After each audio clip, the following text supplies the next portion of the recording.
Good morning. My name is Sally Wolf. I'm testifying in support of Senate Bill 5799. I'm the board chair of Zero Waste Washington, and we work to change systems so that fewer items go in the landfill and more of what we call trash is reused, recycled, and repaired. Every item that is repaired or recycled instead of thrown away helps preserve natural resources and reduces our exposure to toxic chemicals. We haven't talked about that much today, but it's gotten much harder and in many cases impossible to repair items that break, and that's why we're asking for your help. The statistics are astounding. I thought we would have heard more statistics this morning, but we have 2.3 million households in Washington state. Every household owns 30 gadgets, 69 million pieces of potential e-waste. You know, the amount, that's like 10 million pieces of e-waste that are going into the trash stream every year. It's remarkable.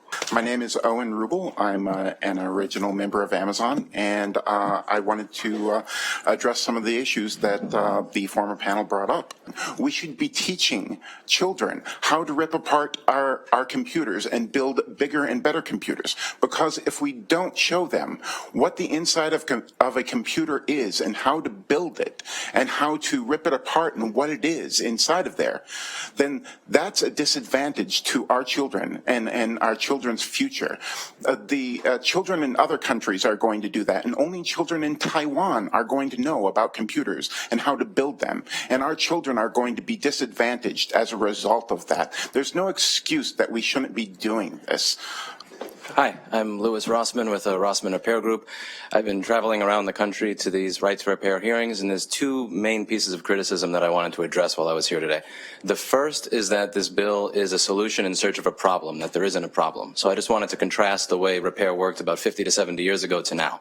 So 50 to 70 years ago, if you opened up the electronics in your house or an appliance, there'd be a schematic on it that says how it's put together, and if you needed parts, you could either contact the company that manufactured it, and even if they didn't make the product anymore, they would usually tell you where to get the parts. Fast forward to today. A few years ago, if I wanted to buy a charging chip, so let's say a MacBook laptop, I could buy that for $5 or $10 and then I can fix it.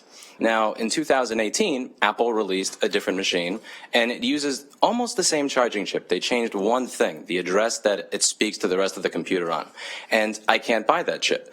What they told Intersil, the company that makes it, only sell this chip to us. So when I contact any electronics reseller, they say, I'm sorry, we can't sell it to you. This means that rather than paying me to fix the machine or anybody else, your only option is to go to Apple and have this $3,000 or $4,000 device fixed by them for $1,500. Further, when they do that, they erase all of your data, and that's the only option. So when people say that this bill is a solution in search of a problem, I've had thousands of customers that want their data back that disagree.